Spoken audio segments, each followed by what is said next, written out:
ওনার দুটা পা নাই, মাকামে ইব্রাহিমের পাশে বসে বসে কাঁদেন। এক বছর উনি হজ করে চলে আসলেন, দেখলেন ছেলেটা কাঁদে। আবার দ্বিতীয় বছর গেলেন হজে, গিয়ে দেখলেন মাকামে ইব্রাহিমের পাশে বসে সেই যুবক বসে বসে কান্দে। তারপর আবার গেলেন, গিয়ে দেখলেন কাঁদে। এইভাবে 4 বার হজে সেই যুবকের সাথে কোন জায়গায় দেখা হলো? জায়গার নাম হলো মাকামে ইব্রাহিম। শিবলি নোমান বললেন, 4 বার আমি হজে তার সাথে দেখা হলো, আজকে তাকে তো প্রশ্নই করা লাগে, তুমি এই জায়গায় বসে কান্দো কেন? ঠিক কি না? প্রশ্ন করলেন যে তুমি এই জায়গায় বসে কান্দো, কারণটা কি বাবা? সেই যুবক হাউমাউ করে কাঁদতে শুরু করলো, হুজুর আপনি কে? কয় আমার নাম হচ্ছে শিবলি নোমান। সুবহানাল্লাহ। উনি বললেন, যুবক বলতেছে, হুজুর আমি অনেক আলেমদের, বড় বড় আলেমদের মুখে আপনার নাম শুনেছি, আজকে আপনার সাথে আমার সাক্ষাৎ হলো। কয় সাক্ষাৎ হলো, আমার খুব ভালো লাগতেছে, খুব ভালো লাগতেছে। উনি বললেন ভালো লাগতেছে ঠিক আছে, তবে আমার একটা জিনিস জানতে ইচ্ছা করতেছে। আমি এবছর নিয়ে 4 বার হজ করতে আসলাম, যতবারই আসলাম ততবারই তোমাকে মাকামে ইব্রাহিমের পাশে বসে কাঁদতে দেখতেছি, কারণটা কি?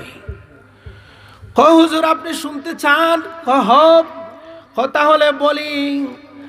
হুজুর আমার সুন্দর একটা গুছানো সংসার ছিল, আমার বাবা ছোটবেলায় মারা গিয়েছিলেন।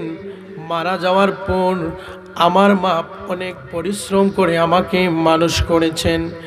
আমি যে সময় কিছু বুঝতে পারলাম, আমার বাবা ছিলেন একজন কাঠুরিয়া, বোঝার পর আমিও হলাম একজন কাঠুরিয়া। আমি আমার মায়ের দায়িত্ব নিলাম, জংলায় যাই, গিয়ে কাঠ কেটে আসরের পর বাজারে বিক্রি করে কিছু বাজার সদাই করে বাড়িতে নিয়ে আছি। এমনিভাবে আমাদের সংসার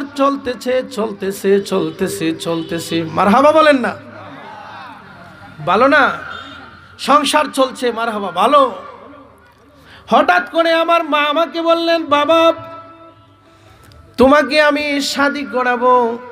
আমি আমার মায়ের কথা রাখতে গিয়ে আমি শাদী করলাম, বিয়ে করলাম। বিয়ে করার পর 6 মাস মোটামুটি আমার সংসার ভালোই চলছে। কয় মাস?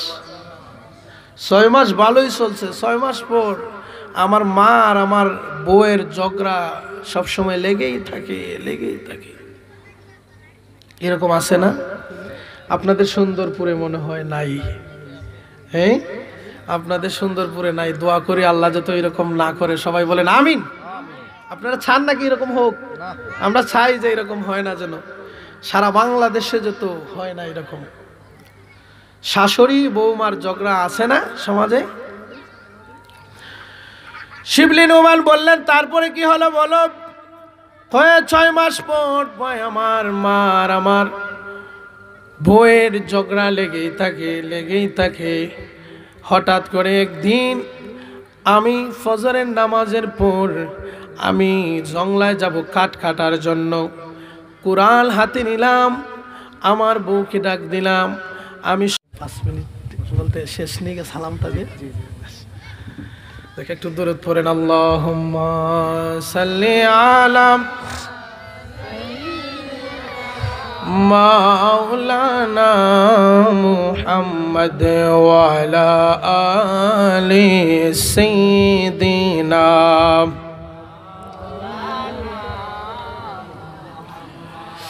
সেই আল্লাহর ওলির কাছে সেই যুবক শেষ দিয়ে দিছে। সেই যুবক বলে, হুজুর আমি যেদিন বলে গেলাম দুপুরের খাবারটা আমার স্ত্রীকে দিয়ে পাঠানোর জন্য, আমার স্ত্রী পাঠায় নাই। আমি বাড়িতে আসলাম, এসে বললাম কি হলো, তুমি খানা পাঠাও নাই কেন? আমার স্ত্রী রাগান্বিত হয়ে বলল, তোমার মা যদি সংসারে থাকে আমি থাকবো না, আর তোমার মাকে যদি রাখো আমি থাকবো না, আমাকে যদি রাখো তোমার মাকে রাখতে পারবে না। জোরে বলো নাউজুবিল্লাহ। আমি সারাদিন পরিশ্রম করলাম, আমার প্রচণ্ড রাগ, আমার গাড়ের মধ্যে শয়তান উঠে বসলো রাগের মাথায়। আমি আমার স্ত্রীকে বললাম, আমার বউকে বললাম, আমার মা কোথায়? আমি সাথে সাথে আমার স্ত্রী বলল, সেই সময় শীতের দিন ছিল, আমার স্ত্রীকে আমার মাকে দেখিয়ে দিল। আমার মা বৃদ্ধ মানুষ, আগুন সামনে নিয়ে আগুনের তাপ নিচ্ছেন। আমি রাগের মাথায়, শয়তান আমার মাথায় বসে পড়ছে, আমি কিচ্ছু বলতে পারি নাই। আমি রাগের মাথায় গিয়ে আমার মার পাছন দিকে একটা লাত্তি দিয়ে আমার মাকে আগুনে ফেলে দিয়েছি। নাউজুবিল্লাহ বলেন। এরকম আছে না? আমি ফেলে দিলাম আগুনে। আগুনে ফালানোর পর আমি বুঝতে পারলাম আমি ভুল করেছি। ফালানোর পর গিয়ে বুঝছি যে আমি ভুল করছি। ফালানোর পরে গিয়ে আমি বুঝলাম যে আমি ভুল করেছি। হুজুর, আমি আমার মায়ের জানাজা দিলাম, দাফন কাফন শেষ করলাম। শেষ করার পর বাসায় আসলাম। বাসায় এসে জন্মের মতন বউকে তালাক দিলাম। ভালো ছিল না? বউকে তালাক দিলাম। কি ঠিক মিয়া? আগের নে তালাক দিতে আসছিল, এখন তালাক দিয়ে কি হইব? বউকে তালাক দিলাম। তালাক দেওয়ার পর মনে শান্তি নাই। কি করলাম, হাই হাই কি করলাম? মাকে আমার পা দিয়ে লাত্তি দিলাম। আমার মনে শান্তি নাই। আমি সেই সময় আমার যে কুড়াল ছিল, সেই কুড়াল দিয়ে নিজের হাত দিয়া আমার নিজের দুইটা পাকে কাটলাম। কাটার পরেও আমার মনে শান্তি নাই। আমাকে আল্লাহ মাফ করবে কিনা? আমি এই মাকামে ইব্রাহিমের পাশে বসে বসে কাঁদি, হুজুর আমার আল্লাহ আমাকে মাফ করেছে কিনা আপনি বলুন।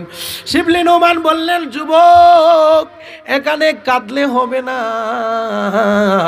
চলো তোমার মায়ের কবরের পাশে চলো। যারা মায়ের সাথে ভুল করেছেন, যাদের মা নাই, ভাববেন যে এখন মাকে কোথায় পাবেন। আমি পায়ে হাত দিয়ে বলি, প্রতি শুক্রবারে জুমার দিন যদি না পারেন, সময় নাই, মাসে হলেও, মাসে যদি না পারেন, 1 বছরে হইল মায়ের কবরের পাশে যাইয়েন। আপনি যদি আপনার মায়ের কবর জিয়ারত করেন, বাবার কবর জিয়ারত করেন, আপনার সেই শিকুনি দেখেই আপনার ছেলে শিখবে, আপনার মেয়ে শিখবে। আপনি মারা যাওয়ার পর তারাও আপনাকে নেকি দিয়ে দিয়ে স্মরণ করবে। কথা বলেন ঠিক কি না? আমার আলোচনা শেষ। সেই মাওলা আলী স্মরণ আসেনি? স্বপ্নে দেখছিলেন কি? খেজুর। স্বপ্নে দেখলেন খেজুর। সেই মাওলা আলী স্বপ্নে খেজুর দেখলেন। ওনার মুখের মধ্যে ফজরের নামাজের পর বলেন, দুনিয়ার মানুষ, আমার স্বপ্ন বাস্তবায়ন হয়তো শুরু হলো। আমি দেখলাম একজন মহিলা হাতের মধ্যে একটা ঝুড়ি নিয়ে উনি খেজুর হাতে নিয়ে এসেছে। আর আমি উমরে ফারুকের পাশে বসলাম। উমরে ফারুক বললেন, মা এটা কি? বললেন, হুজুর, আমি আমার বাগানের খেজুর নিয়ে এসেছি। সেই খেজুরগুলা আপনি খান, আপনার বন্ধু সাহাবীদের মধ্যে আপনি বন্টন করে দেন। জুড়ে বলেন সুবহানাল্লাহ। আল্লাহ আল্লাহ আল্লাহ আল্লাহ আল্লাহ।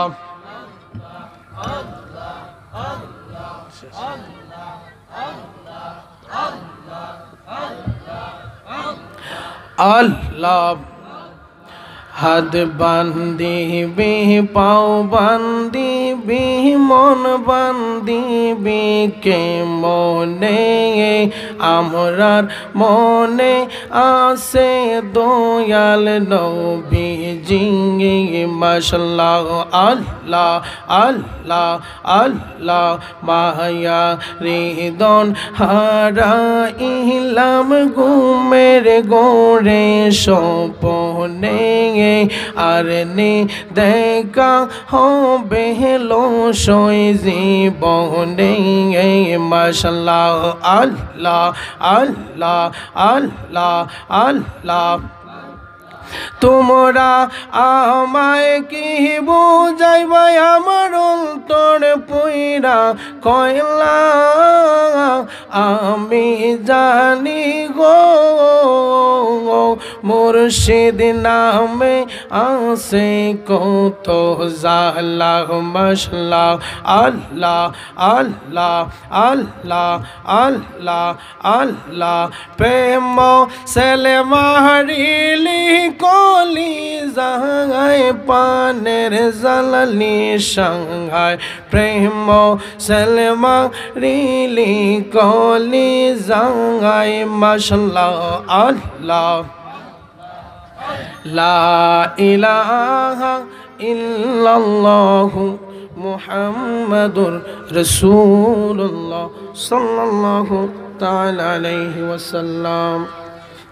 আমার আলোচনায় আমার কথায় যদি কেউ কষ্ট পেয়ে থাকেন, আমি আজকে আসতাম না, আজকের প্রোগ্রামটায় আমি আসতাম না, কারণ আমি মাপ চেয়ে নিতাম। কিন্তু শুধু একমাত্র গতকাল আমার মুর্শিদের বাড়িতে উরুস ছিল জালালিয়া দরবার শরীফে, শুধু এখান থেকে এসেছি বিদায়। আর বিশেষ করে এই এলাকার প্রথম দেখছি, যেহেতু আমার ভাইয়েরা আজকে প্রথম মাহফিল এটা, আর মুরব্বী বাবারা বিশেষ করে সভাপতি যিনি আছেন